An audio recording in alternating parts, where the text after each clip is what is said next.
By itself, a camera is useless. If you were to take a camera body, reveal the sensor, and record straight from there, all you'd see is a blur of color. That's because you need a lens to focus the light onto the sensor. But there's many different ways to do this. Welcome to the world of camera lenses. Cameras effectively replicate how our eyes work. A camera sensor, just like a retina, will by itself see light from everywhere and any angle. There are two things making up for this, the eye's lens and the pupil. The eye's lens focuses the light towards the retina, and the pupil controls how much light is let in. As the pupil dilates or widens, more light is let in. The same happens in a camera lens.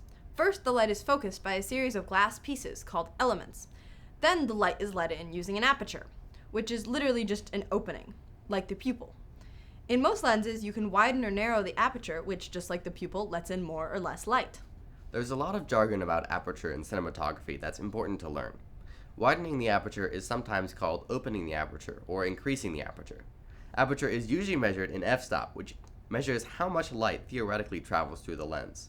Many cinema lenses instead use t-stop, which instead measures how much light experimentally travels through the lens. Confusingly, f-stop and t-stop are measured as fractions, and the wider the aperture, the lower the f-stop. An important side effect of widening the aperture of a lens is a shallower depth of field. Depth of field is basically how much of the world is in focus. The deeper the field, the more things are in focus. The shallower, the more out of focus. Most cinematographers like a shallow depth of field because it blurs the background and adds more depth to a shot. This means that lenses which can widen their aperture more or achieve a lower f-stop are very desirable and often more expensive. This lens is currently set to an f-stop of f8, which is quite narrow. Narrower apertures are often used in news and sports because you don't need to worry about focusing the camera as much, and sunlight provides enough light that you can narrow the aperture quite a bit. Now the lens is on f2.8, which is an aperture size often used in cinema. You can see how the background behind me has blurred. Lenses which have a larger maximum aperture are often called faster because you can shorten the shutter speed and still get enough light. Now we're using f1.4, which is a very large aperture. Some filmmakers and many photographers use wider apertures to achieve a unique look. And then there's Zack Snyder, who just took things too far. I mean, f0.95, come on, I can barely see anything. So that's the aperture, but there are so many different characteristics which differentiate lenses, which might be why there are so many of them. One of the most important is the focal length, which essentially is how zoomed in a lens is. Wider lenses, like those famously used by Wong Kar-wai in Fallen Angels, can give a feeling of greater immersion or realism at the cost of being less flattering for actors. Also, you need less space because you can cram the camera right in the actor's face. Narrower lenses can often look more cinematic as they both compress the frame and allow for better depth of field. Focal length is measured in millimeters, with lower numbers being associated with wider lenses. This is a 24mm lens, which is quite wide. Be warned, wider lenses can suffer from more barrel distortion and other defects. This is a 50mm lens, which is such a common focal length, it's often called the nifty 50. This is a 105mm lens, which is quite narrow and frequently used to convey the feeling of voyeurism or watching from afar. But I've lied to you.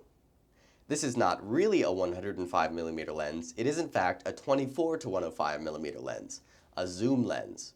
Zoom lenses are bigger, more complex, more expensive, and often more flawed than those which don't zoom, which are called prime lenses.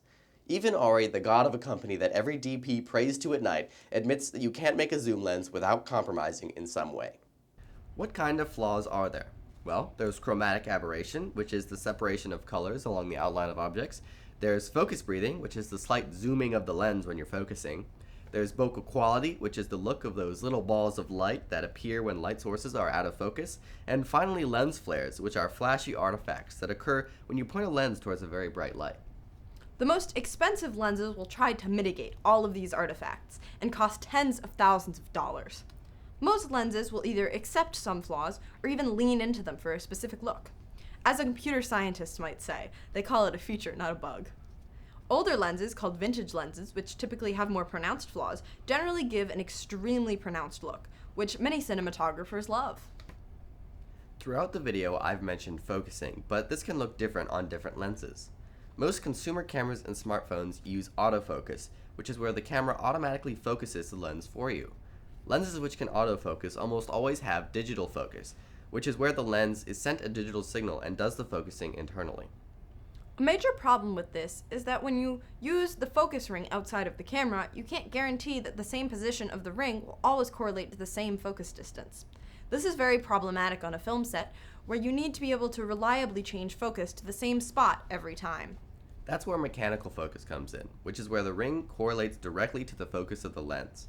The downside is that autofocus isn't possible, but the upside is that it enables precise focus pulling and, for those who have a focus motor, wireless focus pulling by the first assistant camera or first AC. All that might sound like a lot, but often the director of photography will want even more control of their lens and the image reaching the camera. For this, they turn to filters. The most common filters are neutral density, or ND filters, which reduce the brightness of the image without affecting the depth of field. Polarizing filters, which absorb a certain polarity of light and are used to reduce reflections and glare and reduce the sky's brightness. And pro-mist filters, which add a certain glossiness and bloom to an image. Filters are attached in one of three places. One place is on the front of the lens, although in this case you have to match the filter size to the lens's thread size, which is this part here, and labeled on the lens with this symbol. Some filters can attach on the back of the lens, which negates the problem of matching thread size, but can be more difficult to add and take off. The most commonly used filter place for filmmakers is the matte box. What's a matte box? Well,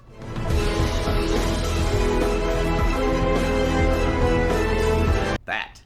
They're used to prevent light spills, lens flares, and hold rectangular filters of a standardized 4 by 5.65 inches size.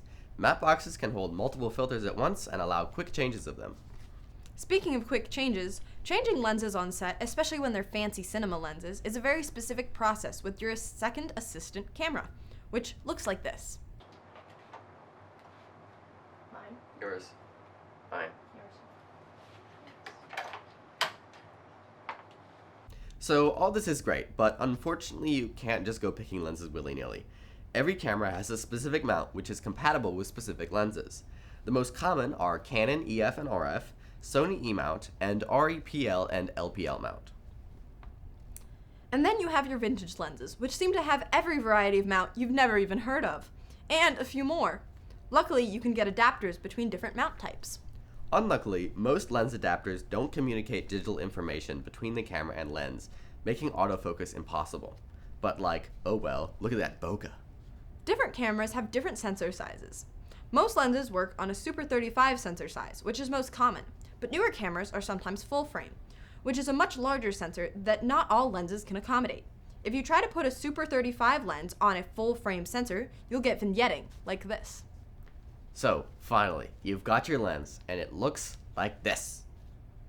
Yikes, looks like you might need some lens support. Luckily, we'll talk about that in the next video. Bye-bye!